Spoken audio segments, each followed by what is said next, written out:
Welcome back to Actually Useful, the show where we diagnose what's wrong with the internet and we chat with the good folks trying to fix it. How are we doing today, Ariel? How are we doing, Aaron? Doing well. I think everybody's trying to stay safe from the heat wave. Is it hot where you are, Aaron, up in Washington? It's brutal. Yeah. Yeah. Today's a little bit better, but we're not used to it up here. Yeah, it's tough.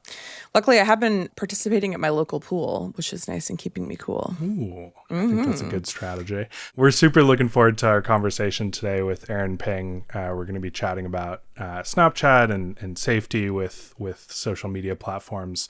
But first, Ariel, I hear you have some news for us. I do have some news. We don't get to do this very often, but we have some positive news. So nice. A lot of folks who are listening to this are probably familiar with Flock technology. Flock is automated license plate reading technology. It is ostensibly supposed to be used by police departments, city police departments, and sheriff departments for like driving infractions. So it's supposed to be able to find or car-related crime, like stolen cars or people running red lights or whatever. They're actually not used, the data on how they're used is that they're almost never used for driving infractions, and they're exclusively used for surveilling citizens. ICE uses it to try to spot people they want to kidnap. Lots of stories about cops using Flock to stalk their ex-wives. Lots of stories about Flock making mistakes. It has mistakes in its data that result in wrongful arrests, that result in dangerous interactions with the police. So the public is understandably very anti-Flock. In general, sentiments around both AI data centers and Flock is that average people are no, why would I want that? So with the public being very anti-Flock, there's actually been a lot of really successful pushback. They call it deflocking. There's actually a great organization called Deflock. You can find resources for this at deflock.org. But lots of city and county officials don't even let the public speak about Flock. In Bandera, Texas, there was a pro-Flock city council member who when people were speaking about, actually, I think a quote from that city council meeting that a citizen said was, Flock has bad vibes. Flock doesn't pass the vibe check, is what they said. And the city council member was so personally offended by people being anti-Flock that he was like, if you don't want to be surveilled, then we might as well just turn the internet off and turn GPS off and turn our phones off. And it's okay, now we've got a little bit of modulation here. But they did succeed. The people of Bandera did succeed in deflocking. And so according to deflock.org, 90 cities at this point have canceled, rejected, or deactivated their contracts with Flock, including both of the cities that we live in. So both Los Angeles, California did recently deflock themselves. LAPD ended its contracts this month after just too many errors in arrests. And Olympia, Washington was actually one of the first cities that ended up deflocking itself.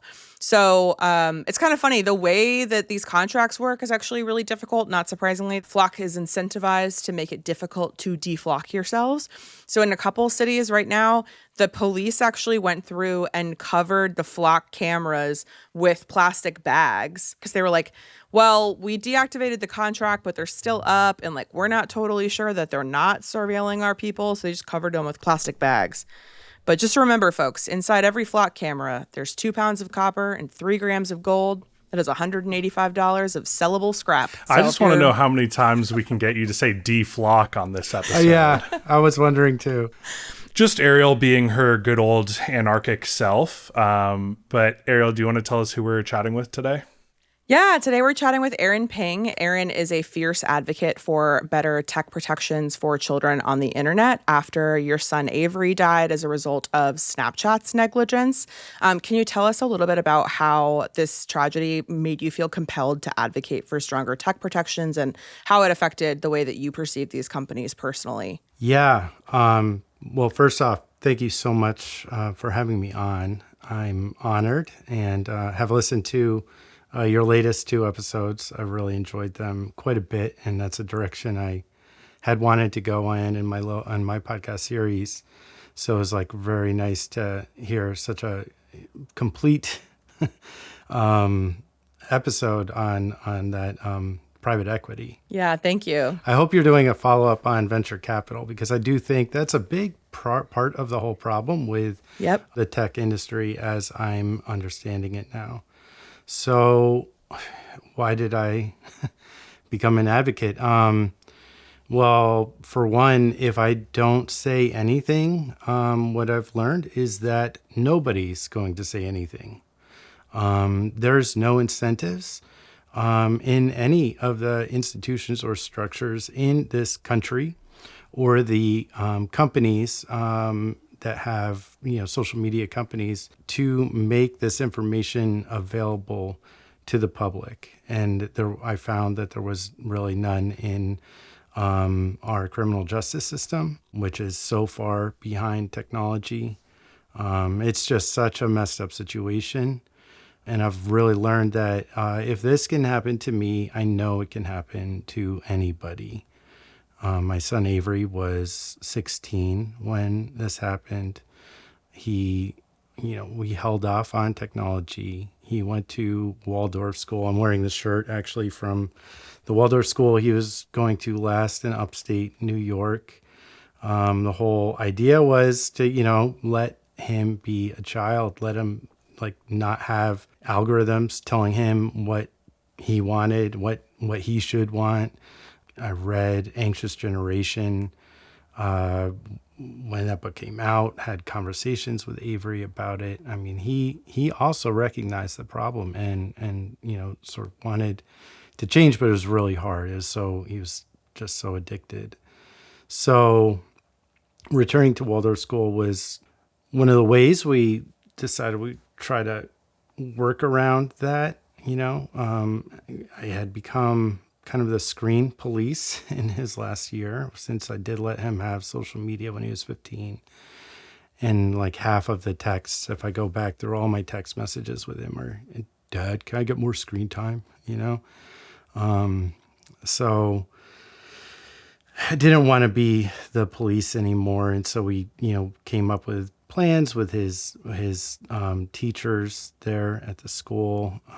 I was planning a move, since things were working out really well, to finish up his high schooling years in New York. And he came back to Olympia, Washington to visit his mom for Christmas, had gotten interested in psychiatry and brain chemistry. And one of those things on social media that he was being fed was videos about MDMA on YouTube. That was in his history, and he was curious. And he just happened to know of a man, a 34-year-old felon who had been targeting children on Snapchat for years with a DoorDash delivery style service, getting kids in middle school and high school interested with vapes, nicotine vapes and pot vapes and whatnot.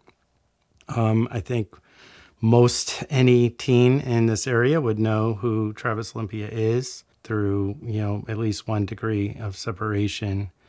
He was apparently delivering thousands of these things a day, along with some teenage kind of mules or whatever that he had gotten. So it was just a low bar entry. Avery was curious. He knew where to get it. And within 24 hours, he was dead.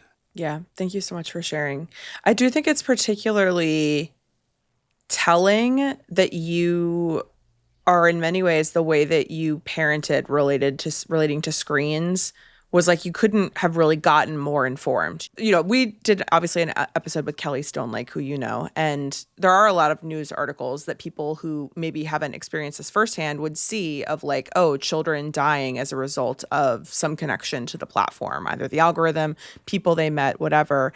And I think it is sort of natural to assume you don't know things about the situation. And so I do think people tend to assume that it's a parent's responsibility. And I think what's particularly powerful about your story is that everything leading up to it is you couldn't have been more right in the way that you approached his relationship to screens.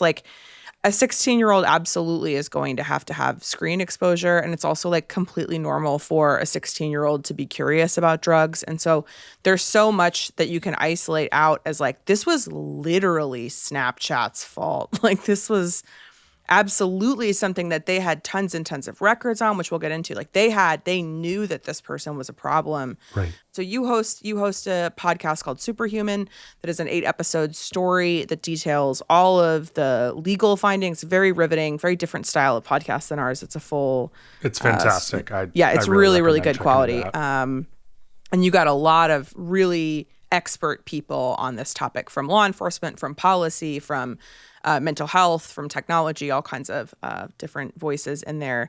And so I really, really appreciate, I can't imagine it's easy for you to be doing this tour and telling your story, but I feel like you really are uniquely suited to be able to make this convincing and to be able to push for better legislation. And one of the things I didn't know until listening, I was not a Snapchat user. We talked about this a little bit before recording this episode, but like I was already like in my 20s by the time people started really using Snapchat. But in very first episode of your show, you really talk about the types of features that exist on Snapchat, targeted as, they're promoted as privacy features.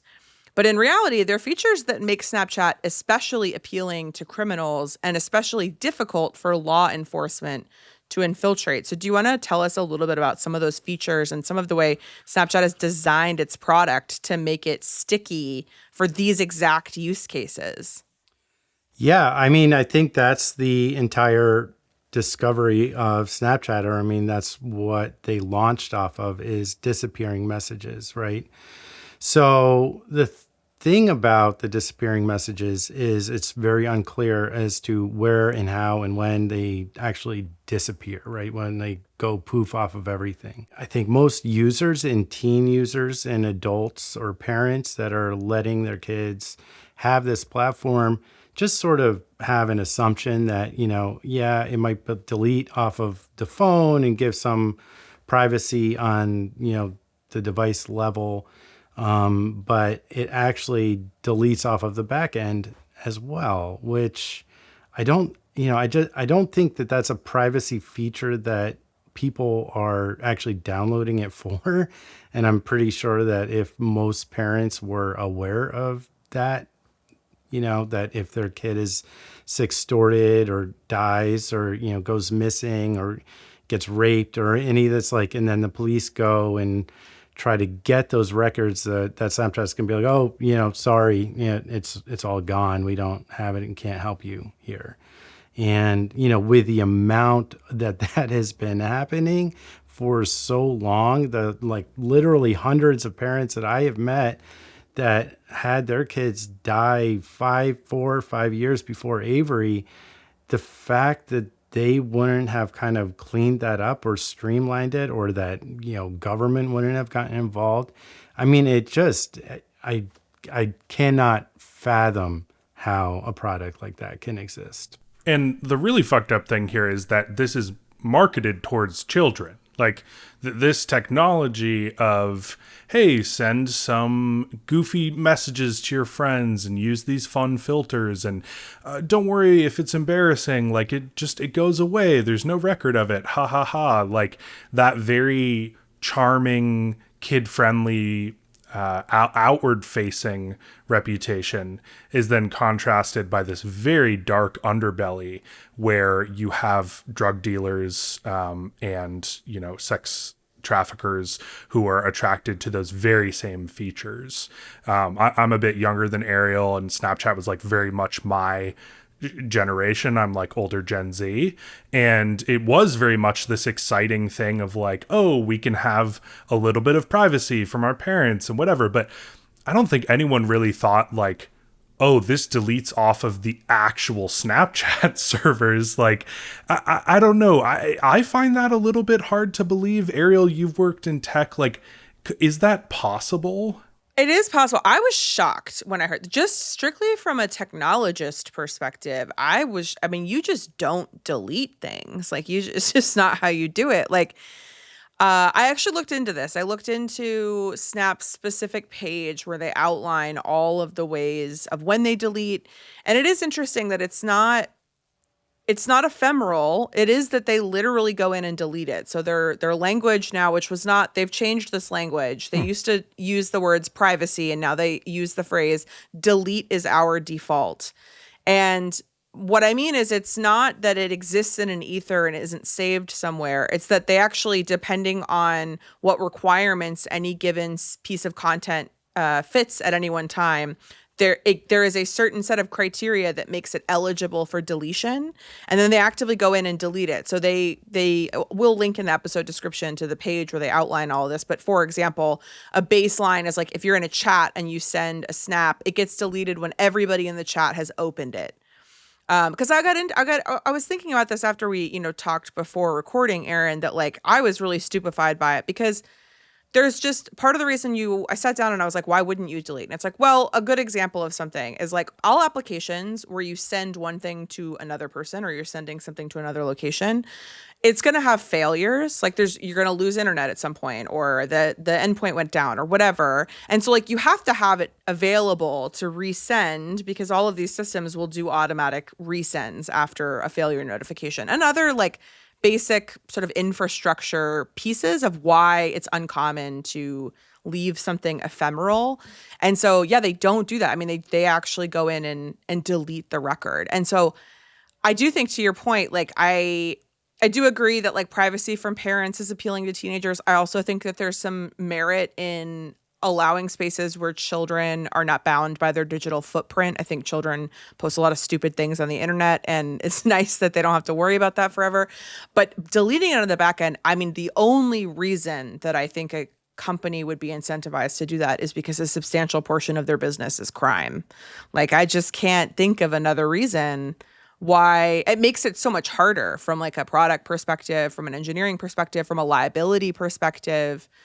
And so, yeah, I was very shocked by this. And that's the biggest one, but there's other features too. I mean, you talk about it on your show, like the emoji avatars. Snapchat bought Bitmoji, and like they have sort of stylistically your avatar on Snap is animated. Well, being animated means that like you never have any idea what anybody looks like. There's no easy recognition of who's an old man and who's a young girl and all kinds of things. There's a great, my friend Laura Marquez Garrett, who's on that episode 1, and she works for the Social Media Victims Law Center, and, sees all of the bad stuff.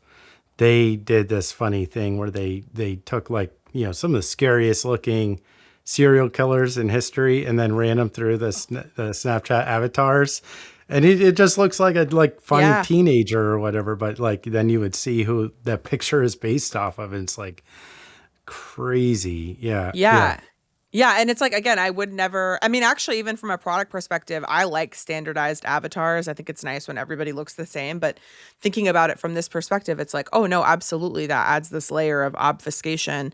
And then, they have maps. So you can see where people are. Anybody related to any kind of trafficking loves to have a map available for a feature. Like, I don't know why you'd need a map of where children are other than for nefarious purposes. On that maps and sort of how it's set up for drug dealer purposes, this teen that I found that was kind of lured into, he's a former teen, and as a 15, 16-year-old, he was lured into dealing drugs on Snapchat.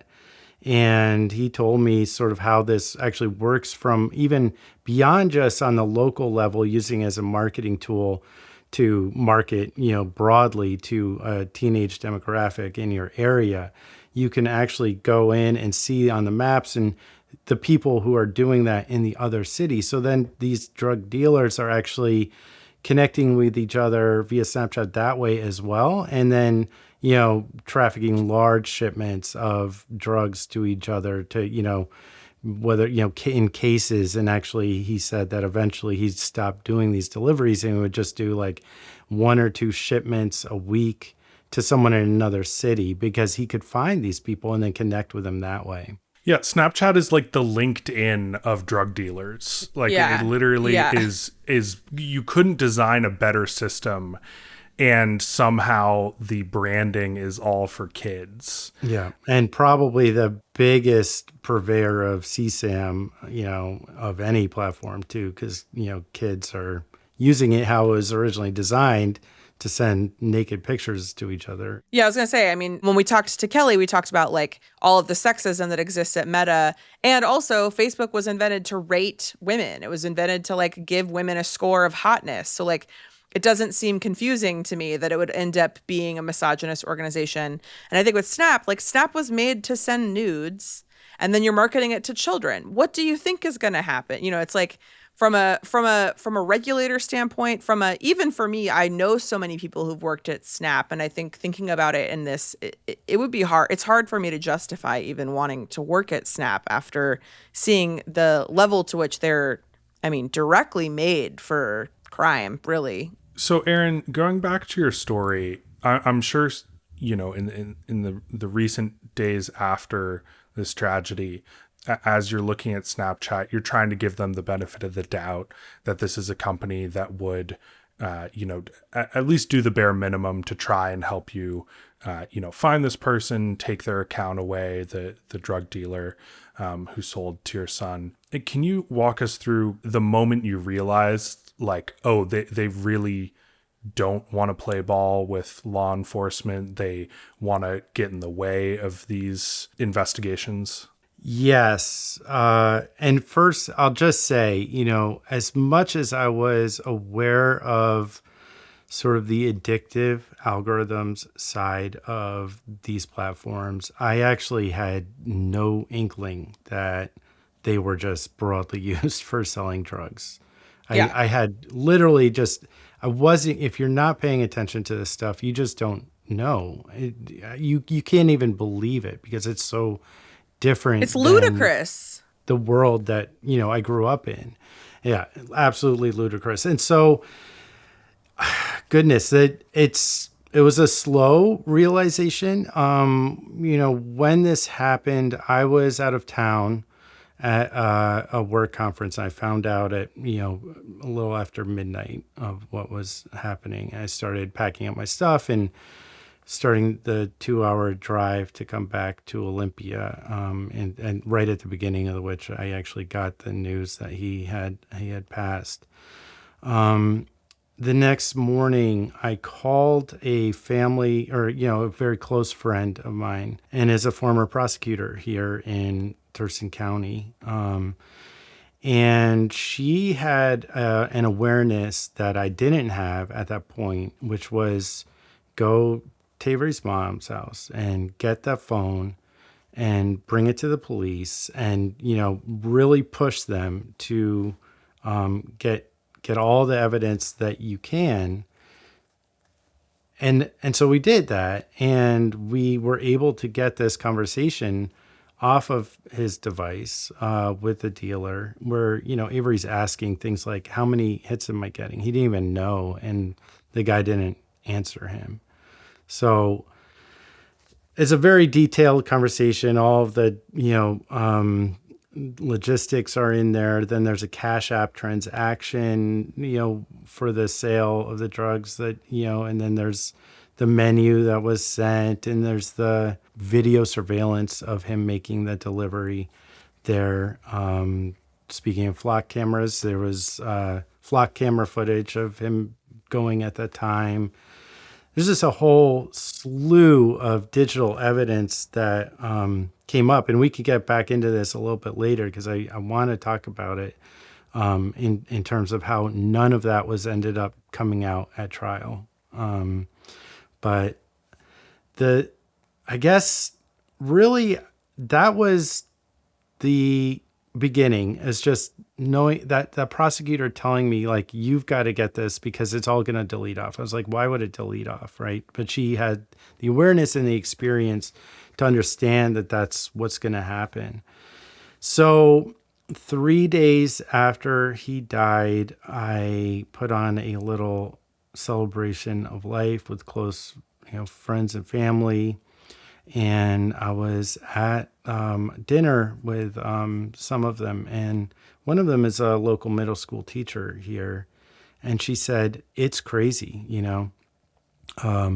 kids in middle school are going on Snapchat and, getting vapes delivered. And we just had a report. We filed a police report at our middle school for this guy named Travis Olympia. And I almost fainted because I knew that name because of what we had gotten off the device. The police told me I'm not allowed to talk about it to other people yet or anything like that, but she said it to me. And so then I'm like, okay, this is not like this guy's clearly on here dealing it. And then it came up that actually this guy was already under surveillance from a narcotics task force investigation 2 months before Avery died. A narcotics task force had subpoenaed Snapchat for his records.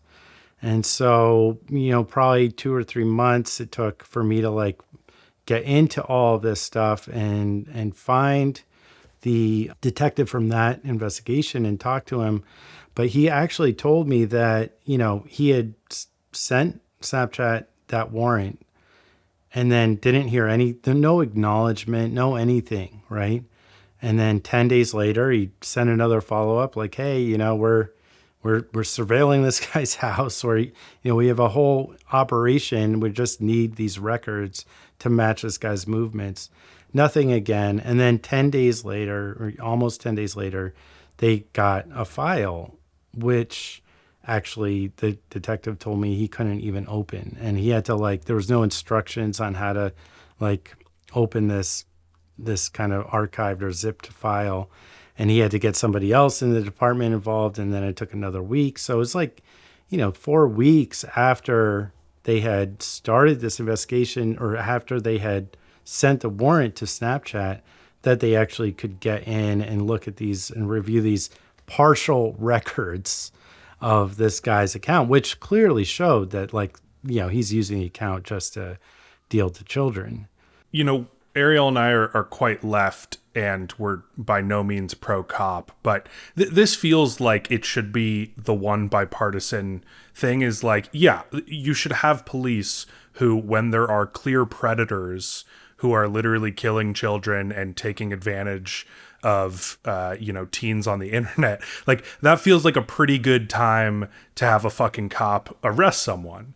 And yet you have politicians on both sides of the aisle who are just so cowed and indebted to big tech that they don't want to push on regulation to actually make a change here. Yeah, it's interesting. I mean, I would assume that this would just be totally bipartisan. And anytime it comes up, so now it's law in California, law in Colorado, New York, unanimously, both chambers unanimously voted to pass this law that basically just says hey, if you're a social media company and you're served a warrant, you have to get those records to the department, when a judge is legally serving a warrant. So a judge is putting their name onto a warrant. This is an old process, and there's a lot of standards that they have to adhere to make sure that that is a real warrant and there's a real reason to be doing it. Judges aren't just going to be serving these things willy-nilly. So, I mean, when that happens, use your resources. I don't know, use some of your AI budget or whatever to get those records over to the agency to save your users on your platform. You would think, that would just be a no-brainer, but no, they'll fight that tooth and nail. I mean, also I can tell you, obviously we went through how they delete things, but the idea of finding records by dates and usernames is not difficult. The only reason they're delaying is because they're delaying as a tactic. You could do that in 10 minutes. It's not a difficult pull. And with Snapchat specifically, of course, the longer you delay, the more nefarious crap gets deleted off your back end, which in Avery's case, after he died, the records that then they sent in the second warrant to the detective in Avery's case, they had all these conversations in them, a lot of drug stuff, but the entire conversation with Avery was deleted. So Avery's pretty much his last correspondence on this platform is just gone. I mean, we have it from the device level, but had we not captured that, had I not happened to have a friend that's a former prosecutor that had that awareness, we wouldn't have those answers. We'd be asking, was this, suicide, or what was he doing? How did this happen? This is what happens in a situation where you do have some resources and you do have some people around you who are able to advise you. And just imagine what happens to the thousands of families who have none of those resources or aren't informed on these issues. Yeah, and that's what I was going to say is like, I mean, I think you are quite lucky to have had those resources, and also lucky, and also like, I commend you for grieving openly to give people the option to participate in your experience, right, and offer you resources. But I do want to go into the trial because, we talked about this in our private equity episodes as well, but these companies have a variety of legal tactics at every step in the legal process, right? So we can talk about the lobbyists that they put out to try to keep laws from being made.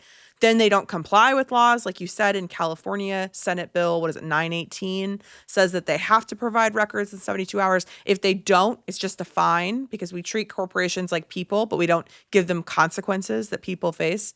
Can't put a corporation in jail. So they don't comply with it. And then there's also this component of like, they do private arbitration. They settle out of court. They try to do things so that when they can't avoid getting legally at least called in for a grand jury or called in for some sort of legal claim, they do whatever they can to keep away the media, to keep away court precedent, to keep away anything that would put on record resources that are then usable by other people who've experienced these crimes and these tragedies, right? So like you now taking, the fact that you had people who were like, hey, you should look into Snapchat's role in this, and that now you're giving people a ton of access to resources and connecting initiatives that are trying to sort of surface this as saying, let's get all this information out there. I think that is really important because they're so good at keeping this behind closed doors and keeping this information out of people's hands. Yeah, that's really the main takeaway and the most frustrating thing about all of this is that, they're using this law that I know well, Section 230, right, to just kind of make it the liability on somebody else if they even try to talk about this stuff. So, Jonathan Haidt wrote Anxious Generation, and he can talk about addictive algorithms, but really no mainstream author is really writing a definitive like, hey, this is how many kids have died because of these platforms. This is the drugs that are being sold, because, they basically would be they'd be making themselves liable for talking about the truth, right? I find it sick. There's no transparency in any aspect of any of this. Yeah. And there needs to be. Families deserve it. Yeah, something you touched on, Section 230, like so many of the laws that govern the internet are from the 90s, like the Clinton administration, and just have not been updated for, algorithmic social media, let alone AI. Like we're like 30 years behind the times. But Section 230 essentially says that, if Ariel has a message board, she's not legally responsible for what Josh would come as a user and post on that, right? So if I'm spewing nonsense, right, Ariel can't be held, liable for that speech. And we had some discussion with Kelly about this. There's arguments for and against it. Where are you on Section 230, and what do you think needs to change to catch us up to 2026? It's twofold, right? Section 230, there's kind of two ways that it goes. On the one hand, I'm more or less, I actually am, I think it makes sense in terms of the Communications Decency Act, that if somebody is running YouTube or, Americans love to spout hate about each other, and they love to say really nasty things on the internet. And so companies should not necessarily be held liable as long as they're doing a proactive job of monitoring for active threats, really nasty things like death threats and things like that. I think it makes sense that if they can show that in good faith, right, that's what Section 230 says, that it, in good faith, they're doing their best to clean it up. But what happened with it was that Section 230 then became actually an excuse to like just look the other way. And I think that really came from a couple of the cases in the later 90s and that, you know, kind of tested the grounds around it. It really was I think, a reason, or courts gave it this free runway as a way to let these companies grow really quickly. And so interpretation of this, you know, forums liability, like chats, what people are saying, defamation cases, got translated into like something that the law was never meant to be, which is, you know, your product decisions that are making your product attractive to drug dealers and shielding drug dealers and sex trafficking and whatever, like, you're not held liable. And that's not how that law was ever written. So I think it still needs a little work on the forum side. Like, you know, if you have a website, and this exists, websites that teach children and anybody interested in how to effectively kill themselves, and it's not paywalled, and you don't have to be an adult to get onto it. And like, that's, I think, on the forum side, that like, yeah, you have some liability there if you're running an organization like that. But then on the other side, on product design, like, it doesn't and should not apply to anything that has to do with product decisions about, you know, making your maximizing engagement, creating addictive products, and, you know, all of that stuff. That it's not for that. So I think people are waking up. I feel like people are waking up to that. And that's why there's this new push right now to sort of rebrand as AI. And it's the scariest thing to think about, that like if AI gets the like same sort of runway that Section 230 got, that, you know, basically any company can utilize AI and then get the same, you know, like free for all, just, you know, kill people, grow as fast as possible, and not be held liable because, oh, the AI did it, right? And this creates some like really dark situations. Like, I think for me, one of the worst parts of hearing the details in your podcast was how pedophiles on Snapchat are algorithmically delivered the accounts of children on their quick ad feature. And this isn't because anyone is sitting in Snapchat HQ, you know, evilly saying we're going to deliver children to predators, but their algorithms maximize for engagement, right? And so if you have someone on here who's a pedophile, they're going to engage more with children on Snapchat than adults of their same age. And so, as you're saying, Section 230 gets used as kind of this shield that we're not responsible for any of the behavior on our platform. But as we moved out of, you know, this old era of the internet into the algorithmic internet and now the AI internet, you are responsible for the consequences of building systems in ways that connect, you know, utter criminals with children, drug dealers with children. Like there needs to be some. But you're not. You're still not. Well, right? yes, Yeah. you should be, absolutely. Yeah, I mean, I think people understand common sense wise, like the two different use cases of like, if you have a platform like Reddit where anybody can say anything and that's its value prop, and somebody comes in and puts in like white supremacy hate speech, and then you're like, hey, we don't do that here, go away, and like you know, give them a 30-day ban or something.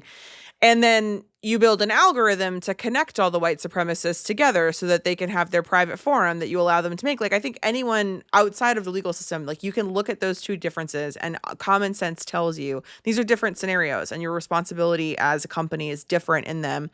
And I've said this before, that like Section 230, I think, is one of the most interesting democratic challenges that we're facing right now that I would love to do actual democratic process on and try to get the nuances correct here. And we can't because there's so much lobbying money that like we as citizens virtually, like we basically have no say in how this goes down.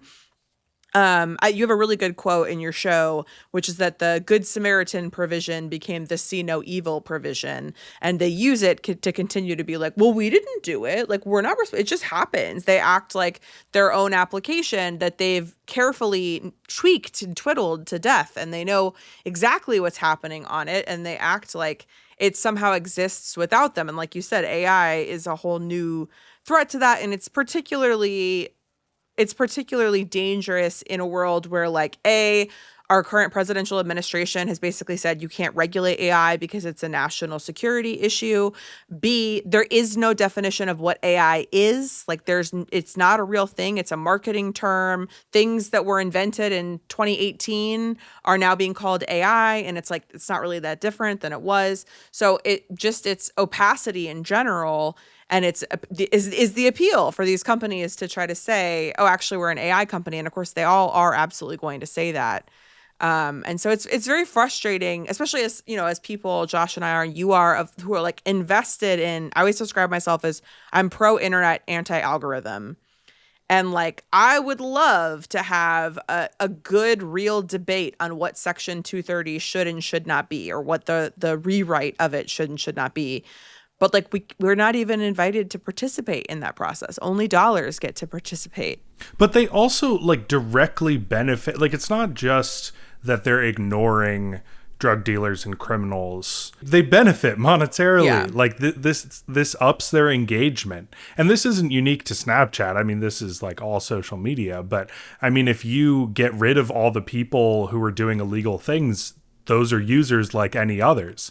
And suddenly, you know, your metrics go down. Well, and it's also bullshit for them to be like, oh, we can't censor people, where it's like, oh no, you censor activists all the time. I mean, they actively they actively shadow ban where protests are going to be. And like, these are still engagement. Like, you can't tell me that the algorithm just overlooked it because it wasn't popular. Like, you guys actively suppressed it, you know? You just like kind of sound just like woke. So I've heard that they shadow banned the Rolling Stone Snapchat article when that came out on like Facebook and other social media platforms. Yeah. Because, I mean, it was like it broke records for Rolling Stone, but then whenever it was shared on social media, it got zero engagement. We're pretty sure we're shadow banned. I would. We I are. would We shadow on ban. YouTube, I would shadow ban you if I could. We're pretty sure we're shadow banned on YouTube. You guys are that cool. Yeah. Thank you. Definitely.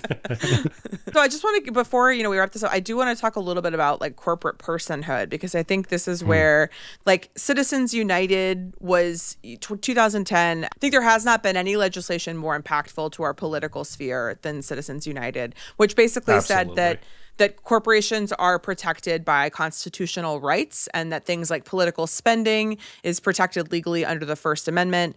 And what's particularly crazy making for me about the idea of corporate personhood, which is not just Citizens United, there's tons and tons. Like, the further we've gotten from the 1980s in the Chicago School of Economics, the more laws there are on the books that offer corporations the rights of people, which were never made or envisioned by anybody who wrote those laws to be applied to corporations.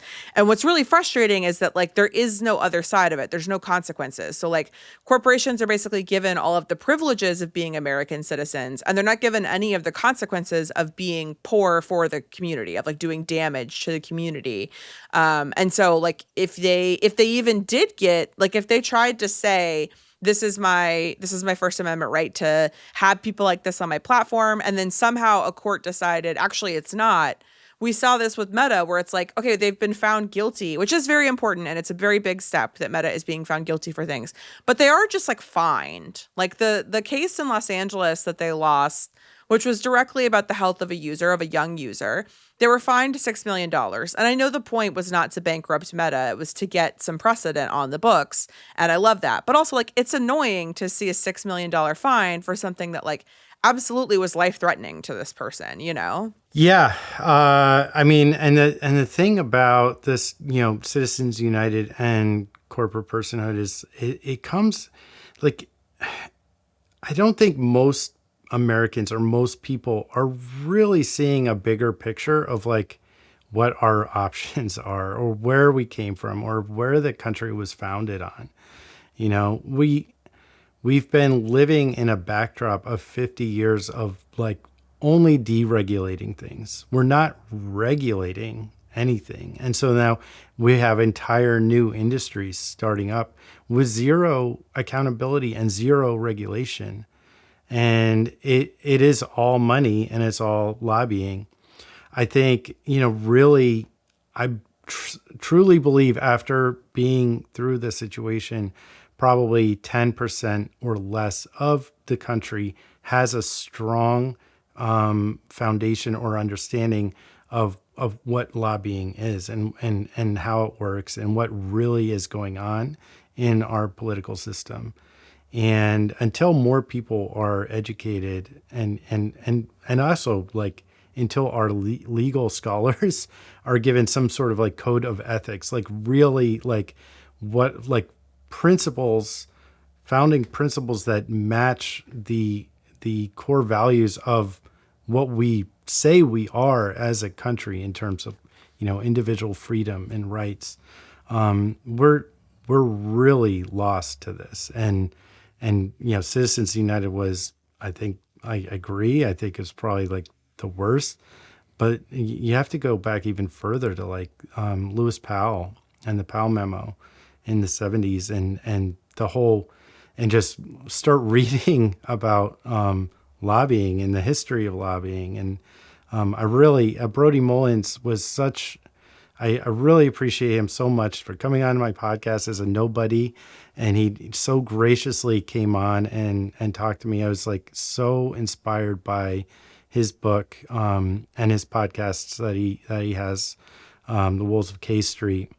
I just think everybody really needs to start reading that and really understanding what's actually happening to laws and our political process. Well, and the Supreme Court just built on that to stripped away like the last limits on political spending. So unfortunately, it's like things are getting worse. But I agree with you, Aaron, that it is important to learn the history. I think your show does a good job of touching on some of that. I also highly recommend Leah Littman's book, Lawless, that talks about the Powell memo and how Trump is kind of a result of like the last 70 years of pushback against liberal progress. So would love to nerd out about that with you.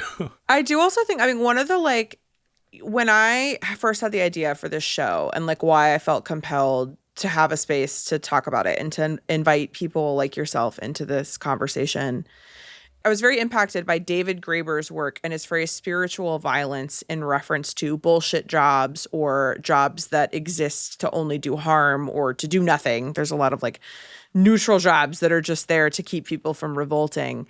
And something I've seen so much as our culture has changed, as our relationship to profit has changed, as our legal system has changed, like you just said, like people who participate in our legal system are supposed to have a code of ethics, and we're so far from that. And I think when you do this lobbying, when you work for SNAP, when you participate in these systems, the spiritual violence David Graeber is talking about, it also applies to like you are a cog in a machine that you feel is devoid from ethics because it's not a person.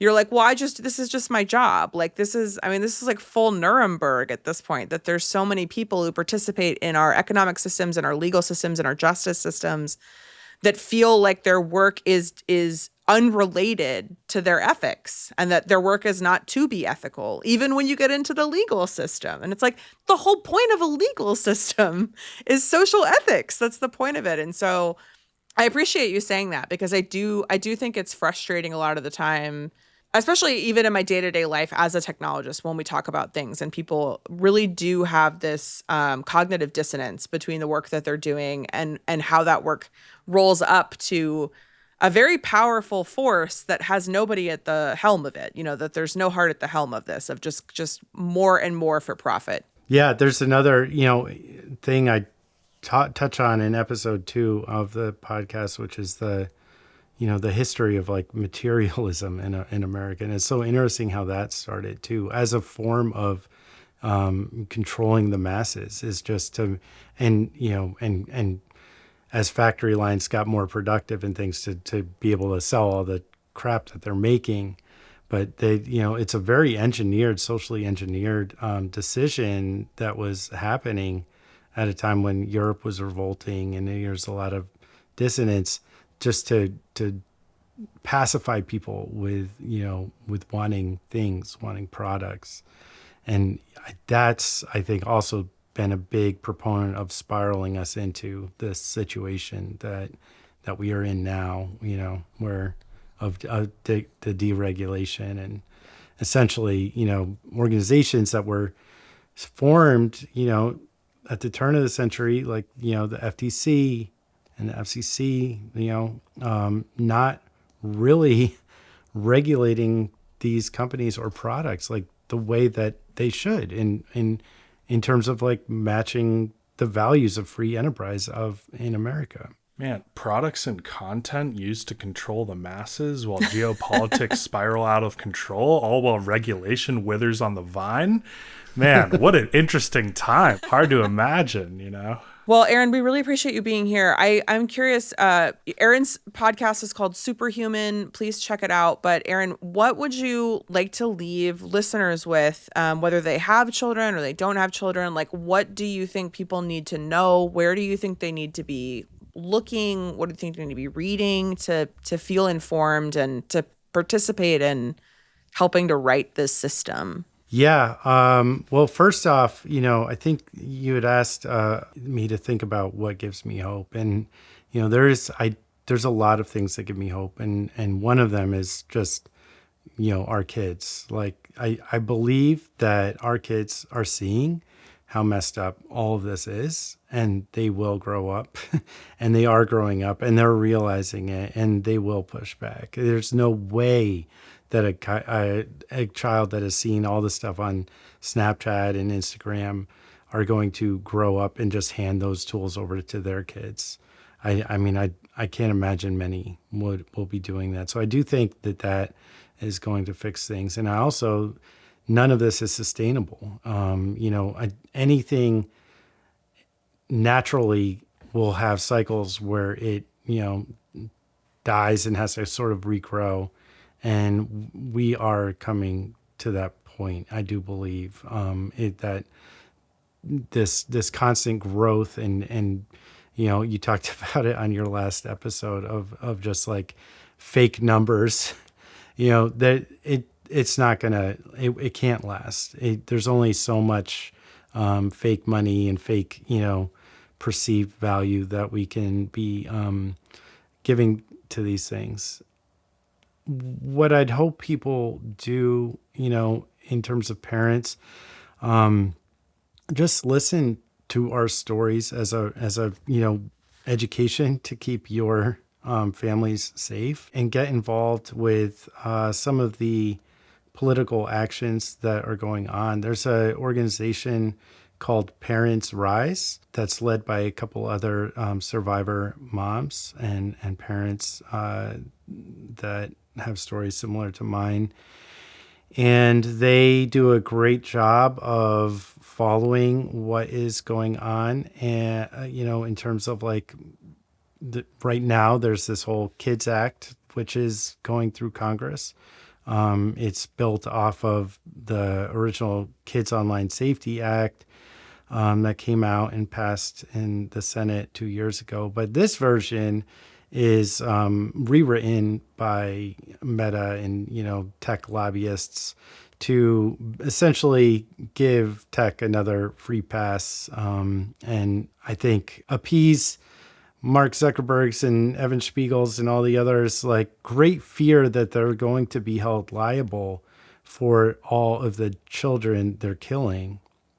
So the public doesn't really get any information on mainstream media about these types of things.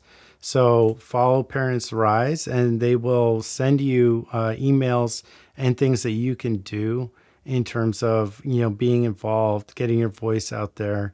The more people sign these letters that go to the politicians, the more power we have to create a world in a digital online space that we actually want for ourselves and our children. So I think it's really important to do that. Yeah. Thank you so much. Yeah, Aaron, thank you so much for coming on the show. We really appreciate you taking the time and sharing your story.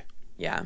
It's an honor. I can't wait to listen to more of you guys' episodes now. Awesome. I'm Thank hooked you. after the last one. Well, Aaron, we now are on to our Falcon mode segment. And we would like from you to make a falcon sound. Yes. Incredible. Thank you. Perfect. Incredible. That's awesome. So we're doing this a little bit backwards this week. Oftentimes it's Josh telling the listener story and me answering as the person who builds solutions. But this week it's a little bit different, and I think it's Josh's expertise we could use. So Falcon Mode is our listener submitted segment where we take your tech related challenges and we figure out if we can make them more useful, feasible, or fundable. This week I have a Falcon Mode from the wild that I thought would be a really good companion to this episode. I have a friend with a teenage son who is currently at summer camp with a no phones, no internet rule, but you can bring an old-fashioned MP3 player that cannot connect to the internet. My friend's son loves music, is very trendy with his music selections, and would like to have a big collection along with him at camp. But once you even find an MP3 player, because Apple doesn't make iPods anymore, you're then faced with a very modern problem, which is that in 2026, how can somebody get access to an entire library of music that they like without streaming, without access to the internet, and without paying hundreds of dollars to get individual tracks? So I actually got my start in music. I don't know if I've talked about this on this podcast, but I ran the music recording studio at my college, Middleburg College. My first job, I was an assistant in the music industry. And I'm also probably the bigger Luddite on this show. Ariel actually works in tech. I was doing a paper newspaper for a while, which was a bit much. I'm a big vinyl guy, so I like thinking about these things. I think it's interesting. If you don't want to be sued, like Joel Tenenbaum in the early 2000s, who was sued in order to pay $675,000 for illegally downloading and sharing. Ariel, I want you to guess how many songs he illegally downloaded and shared to earn that fine of $675,000. 10,000. 30 songs. Okay. 30. That seems egregious. he was ordered to pay, I think, something like $22,000 per song that he pirated. So the major music labels are quite powerful. So I suggest you don't rip music from YouTube and the internet. However, there is a better way than just handing over your money to another big bad Apple. There's a service called Bandcamp. So Apple, I believe, takes 30% of all money that you spend on songs. I'm pretty sure that's for right, every yeah. dollar. For every dollar you're giving them, they're taking 30 cents. Bandcamp literally takes half of that. And it's also allows direct sale from artists to listeners. So you can put up your music. It's very charmingly old internet. Maybe we could get someone from Bandcamp on this show at some point.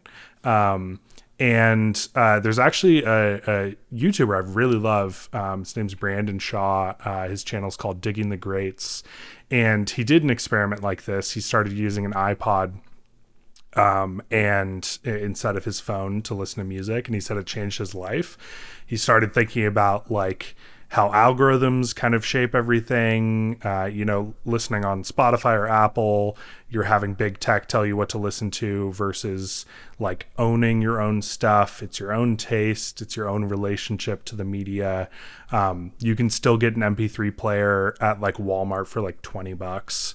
And he talked about introducing a little bit of friction into your life can be really nice, because a lot of these platforms are trying to take out all the friction and just tell you what to listen to.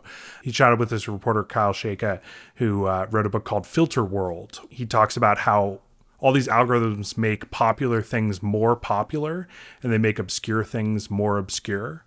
And so it's kind of flattening out culture and making it so that everyone kind of has the same taste on these things. So I really think it's fun to have your own music collection. I've been collecting vinyls recently.